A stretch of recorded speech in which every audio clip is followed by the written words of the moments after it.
Sveiki sugrįžę į naujienos iš grybų pasaulio. Su jumis, kaip visada, aš Mykolas Grybauskas. Šiandien, nersime į vieno ko gero dosniausio ir lengviausiai auginamo sodo grybo paslaptis.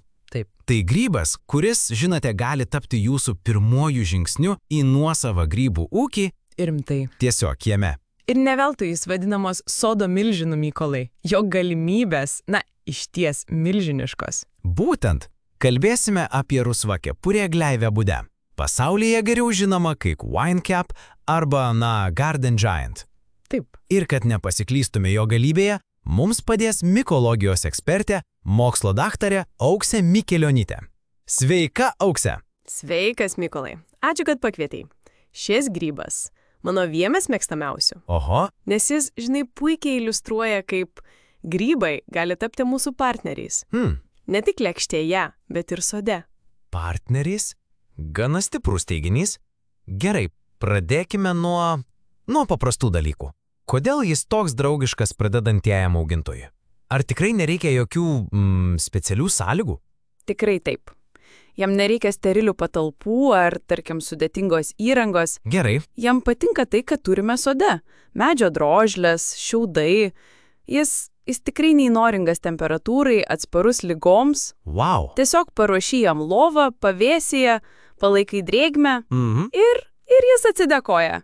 Girdėjau palyginimą, kad jo auginimas tarsi lazanijos gaminimas. Man kaip mėgstančiam gaminti pasidarė labai smalsu. Labai taiklus palyginimas. Viskas vyksta sluoksniais. Padedi drėgnų šiaudų ar medžio drožlių sluoksnį, jo viršaus tolygiai paskirsti į grybieną. Gerai, Tada vėl sluoksnis substrato ir vėl grybieną. supratau. Šiek tiek viską suspaudi, palaistai ir palieki gamtai veikti. Tiesiog taip? Taip. Pats procesas yra labai kūrybingas ir malonus. Ir tas derlius, kaip suprantu, ne tik džiugina akį. Ką šis grybas gali pasiūlyti mūsų sveikatai? Taip. Dažnai grybuose ieškome stebuklingų savybių. O ką randame čia? Randame tylę, bet galingą jėgą. Pirmiausia, tai puikus augalinių baltymų ir skaidralų šaltinis. Bet aš išskirčiau du dalykus. Pirma, tai vitaminas D. Grybai, kaip ir mes, saulėje gamina vitaminą D. Teisingai. O antra, geležis. Tai ypač svarbu tiems, kurie nevalgo mėsos. Vadinasi, tai ne tik maistas, bet ir, maisto papildas užaugintas natūraliai. Pičliai. Bet Aukse, ruošdamasis laidai radau mokslinių straipsnių, Oho. kurie atskleidė dar vieną, tiesiog neįtikėtiną šio grybo pusę. Papasakok apie mikoremediaciją. Jau vien žodis koks įdomus. Mikoremediacija – tai mano aistra. Paprastai žodžiais tai yra aplinkos valymas ir atkūrimas naudojant grybus. Wow. Ir rusvakepurė gleivėbudė čia yra viena iš žvaigždžių. Būtent šis grybas. Taip, tyrimai parodė, kad jos micelis, ta požoginė grybo dalis, gali skaidyti naftos produktus, pesticidus ir netgi iš dirvožemio surinkti sunkiuosius metalus, tokius kaip šviną ar kadmį. Sustokime čia. Ar aš teisingai suprantu? Aš savo sode galiu auginti grybą, kuris ne tik duos man derlių, Taip, bet ir po truputį valys mano dirvožemį nuo galimų teršalų? būtent taip.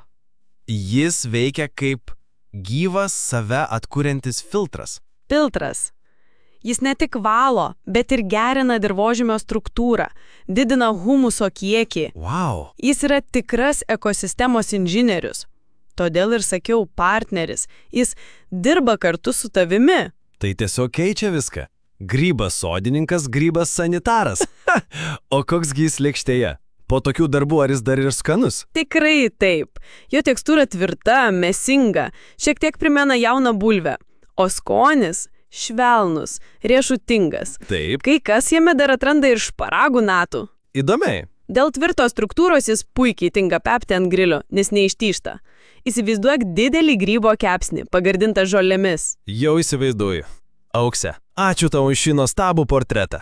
Turime grybą, kurį lengva auginti, Taip. kuris naudingas sveikatai, yra skanus ir dar gydo mūsų žemę.